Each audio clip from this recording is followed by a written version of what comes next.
दोस्तों, हमारे इस अनंत ब्रह्मांड में, इस इनफाइनाइट यूनिवर्स में अगर आप देखें तो वो वैक्यूम में है। यानी कि वहाँ पर कोई भी मीडियम नहीं है, ना ही वहाँ सॉलिड है, ना ही वहाँ लिक्विड है और ना ही वहाँ गैस है। और अगर आप देखें तो स्टार भी प्लाज्मा से मिलकर बना हुआ होता है। लेकिन अगर आप डीप स्पेस में चले जाए जहाँ कुछ नहीं होता, तो वहाँ पर ज़्यादातर लोग सोचते हैं कि वो वैक्यूम जगह है और वहाँ कुछ भी नहीं होता, जो कि पूरी तरह गलत है। एक्चुअल में अगर आप क्वांटम फिजिक्स की मानो या क्वांटम मैकेनिक्स की मानो, तो क्वांटम फिजिक्स हमें बात बताता है कि हर जगह ब्रह्मांड में जहाँ पर कुछ भी नहीं होता, वहाँ क्वांटम फ्लक्चुएशंस बनती रहती हैं, वहाँ क्वांटम फ्लक्चुएशंस होते हैं। और आप अगर क्वांटम फ्लक्चुएशंस को देखना चाहते हैं तो आप सीधे गूगल पे टाइप करें क्वांटम फ्लक्चुएशंस, तो आपको उसकी एक जो है एनिमेटेड वीडियो आ जाएगी और आप देख सकते हैं कि जिस स्पेस को आप एम्प्टी या खाली कहते हैं, वो कुछ और नहीं बल्कि वर्चुअल पार्टिकल से भरा हुआ है। एक्चुअल में दोस्तों, ये स्पेस जो कि पूरा खाली है, वो क्वांटम फ्लक्चुएशन से भरा पड़ा हुआ है और वहाँ पर कुछ वर्चुअल पार्टिकल्स अपने आप बन जाते हैं और अपने आप डिस्ट्रॉय भी हो जाते हैं। दोस्तों, हम ये बात जानते हैं कि अगर एक फोटोन जो कि जिसका नेट चार्ज 0 होता है, अगर वो किसी में स्प्लिट कर रहा है तो वो 2 पार्टिकल्स में स्प्लिट करेगा, क्योंकि फोटोन के पास कोई भी चार्ज नहीं होता। तो जिन पार्टिकल्स में स्प्लिट करेगा उनका जो सम होना चाहिए चार्ज का, वो भी 0 होना चाहिए। तो एक फोटोन एक पॉजिट्रॉन यानी कि इलेक्ट्रॉन ही होता है, पर उस पर पॉजिटिव चार्ज और एक इलेक्ट्रॉन में स्प्लिट होगा। अब यहाँ पर दोनों का जो सम ऑफ चार्ज है वो 0 है। तो ऐसे ही क्या होता है, जब वर्चुअल पार्टिकल्स पैदा होते हैं तो वो पेयर में पैदा होते हैं, एक पॉजिटिव में और नेगेटिव में। और आपको पता ही है कि जो पॉजिटिव और नेगेटिव चार्ज है, क्योंकि उनमें इलेक्ट्रोमैग्नेटिक अट्रैक्टिव फोर्स लगेगा और वर्चुअल फोटॉन्स का आदान प्रदान होगा, इससे वो एक दूसरे के पास आ जाएंगे और इस दूसरे के आसपास आने की वजह से वो एक दूसरे को डिस्ट्रॉय कर देंगे। क्योंकि पॉजिटिव और नेगेटिव चार्ज एक बार अगर आपस में मिल जाएं तो वो एनर्जी को रिलीज करते हैं गामा रेज के फॉर्म में। अब दोस्तों, आपने अगर मेरी इलेक्ट्रोमैग्नेटिक फोर्स वाली वीडियो देखी होगी जिसमें मैंने बताया कि इलेक्ट्रोमैग्नेटिक यानी विद्युत चुम्बकीय बल कैसे काम करती है, तो उसमें मैंने वर्चुअल फोटोन का जिक्र किया था। अभी जो वर्चुअल फोटोन है वो एक वर्चुअल पार्टिकल का है। तो आखिर ये वर्चुअल पार्टिकल होते क्या हैं? सो दोस्तों, वर्चुअल पार्टिकल जो हैं वो आप उसे रियल पार्टिकल मानने की भूल ना करें। रियल पार्टिकल जैसे photons, electrons, muons, neutrino, quark, leptons, ये सब रियल पार्टिकल्स हैं। वहीं वर्चुअल पार्टिकल्स रियल पार्टिकल्स की कैटेगरी में नहीं आ सकते, क्योंकि जो वर्चुअल पार्टिकल होता है उनका मास कुछ भी हो सकता है और वो रियल पार्टिकल्स की कैटेगरी में नहीं आते, क्योंकि वर्चुअल पार्टिकल्स का मास निर्धारित नहीं होता।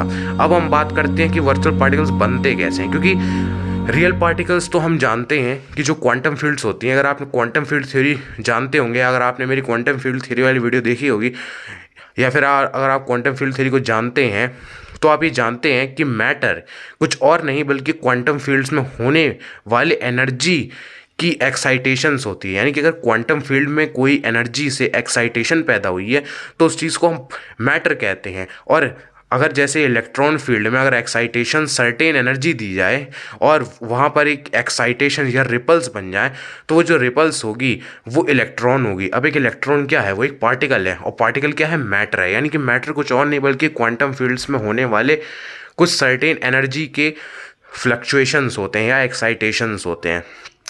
अब दोस्तों, क्या होता है कि जो क्वांटम फील्ड्स होती हैं, इनमें कुछ मैग्नीट्यूड का एनर्जी देने पर ही पार्टिकल्स ही तो बनेंगे। ऐसा तो है नहीं कि आपने छोटी सी एनर्जी दे दी उससे भी इलेक्ट्रॉन बन जाएगा। नहीं, क्वांटम फील्ड थ्योरी में जो क्वांटम फील्ड्स होते हैं उसमें एक सर्टेन एनर्जी देने पर ही, यानी कि सर्टेन ही एनर्जी देने पर ही क्वांटम फील्ड्स में एक्साइटेशंस पैदा होंगे। अगर मान लेते हैं कि जो एनर्जी का अमाउंट है, मान लेते हैं वो 20 जूल है, वैसे ऐसा होगा नहीं, हम अज्यूम कर लेते हैं कि 20 जूल देने पर कोई पार्टिकल का जन्म होगा क्वांटम फील्ड में एक्साइटेशन देने पर। तो 20 जूल से अगर आप कम एनर्जी देंगे तो पार्टिकल नहीं बनेगा। हाँ, तो अगर आपने 19 जूल दे दिया, 19 या फिर 19.99 दे दिया, 1 जूल की एनर्जी दे रहे हैं, तो थोड़ी ना पार्टिकल बनेगा। यानी कि एक सर्टेन एनर्जी की वैल्यू होती है जिससे क्वांटम फील्ड में एक्साइटेशंस पैदा होती हैं या रिपल्स पैदा होती हैं, उससे मैटर बनता है, उससे पार्टिकल बनता है। अब दोस्तों, होता क्या है कि ब्रह्मांड में जो है लगातार क्वांटम फील्ड्स जो होती हैं वो एक दूसरे को एनर्जी एक्सचेंज करती रहती हैं। अब आपको पता है कि law of conservation of energy इस ब्रह्मांड का सबसे बड़ा लॉ है, जो कि ये बताता है कि एनर्जी कांट बी डिस्ट्रॉयड और कांट बी मेड। यानी कि एनर्जी ना तो बन सकती है ना ही उसे ख़त्म किया जा सकता, खाली वो एक फॉर्म में दूसरे, मतलब कि एक जगह से दूसरी जगह ट्रांसफ़र हो सकती है या एक फॉर्म से दूसरे फॉर्म में चेंज हो सकती है।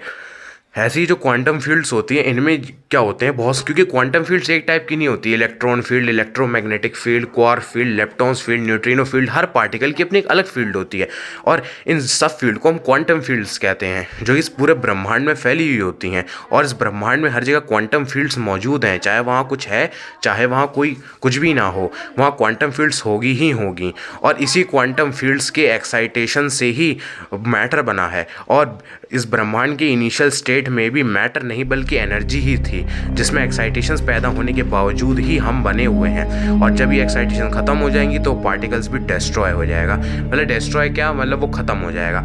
और अगर जब एक पार्टिकल एक एक्साइटेशन से ख़त्म होता है तो वो एनर्जी कहाँ गई, वो क्योंकि एनर्जी ख़त्म नहीं हो सकती तो वो एक क्वांटम फील्ड से दूसरे क्वांटम फील्ड में चली जाती है। अब होता क्या है, हर एक क्वांटम फील्ड की अपनी एक अलग एनर्जी होती है। ऐसा नहीं है कि जो क्वार्क फील्ड है और लेप्टॉन फील्ड है उसकी एनर्जी मैच कर जाएगी। उन सब एनर्जीज मतलब जितनी भी क्वांटम फील्ड्स हैं उनकी अपनी अपनी एनर्जी होती है। ऐसा नहीं है कि इलेक्ट्रॉन फील्ड और प्रोटॉन फील्ड के जो है उसमें सेम एनर्जी है, सब में एनर्जी अलग होगी।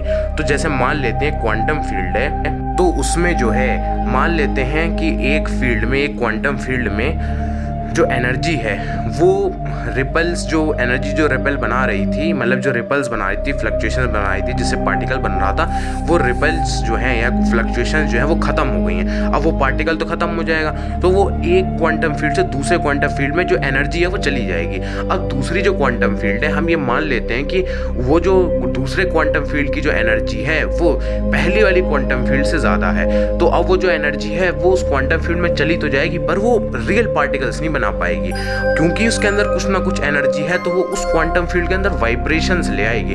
जैसे अगर आप पानी का एग्जांपल लें तो पानी में अगर आप सर्टेन एनर्जी से अगर आप पानी को जो है वो अगर आप सर्टेन एनर्जी दें तो ही तो उसमें बबल्स बनते हैं, वरना तो बबल्स नहीं बनते, लेकिन वाइब्रेशन ज़रूर पैदा हो जाते हैं पानी में। ऐसे ही जो दूसरी क्वांटम फील्ड है उसमें एनर्जी तो गई है पर वो सिर्फ वाइब्रेशन ही ला पाएगी, वहाँ पर वो रियल पार्टिकल्स नहीं बना पाएगी, क्योंकि उसके अंदर इतनी एनर्जी नहीं है कि वो उस क्वांटम फील्ड में एक्साइटेशंस ला के रियल पार्टिकल्स बना पाए। तो वो क्या होगा, वर्चुअल पार्टिकल्स बन जाते हैं। उस कंडीशन में जो पार्टिकल्स बनते हैं वो रियल नहीं बल्कि वर्चुअल पार्टिकल्स होते हैं। तो इन्हीं को हम वर्चुअल पार्टिकल्स कहते हैं। और ये जो वर्चुअल पार्टिकल्स होते हैं उनकी एक प्रॉपर्टी होती है कि हमेशा पेयर में बनते हैं, कि एक पॉजिटिव और नेगेटिव, यानी कि दो में चार्ज जो होता है वो सेम होता है और जो दोनों में चार्ज होते हैं वो अपोजिट होते हैं। अब वो क्या होता है, अब हमें पता है कि जो इलेक्ट्रोमैग्नेटिक फोर्स होती है दो अपोजिट चार्ज में अट्रैक्शन बल लाती है, तो ये दोनों जो चार्ज होते हैं वो अट्रैक्ट हो जाते हैं और ख़त्म होकर गामा रेज के फॉर्म में एनर्जी रिलीज कर देते हैं। और इसी चीज़ को हम क्वांटम फ्लक्चुएशंस कहते हैं, जो ब्रह्मांड में हर जगह मौजूद हैं।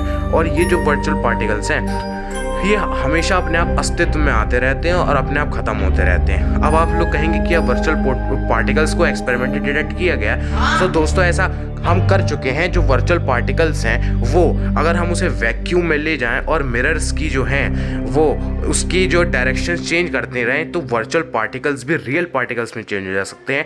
यानी कि जो वर्चुअल फोटोन होते हैं वो भी रियल फोटोन में चेंज हो सकते हैं। अगर हम एक वैक्यूम के अंदर मिरर्स की पोजीशन को चेंज करें तो जो वर्चुअल फोटोन है वो भी रियल फोटोन्स यानी कि एक बीम ऑफ लाइट में चेंज हो सकते हैं।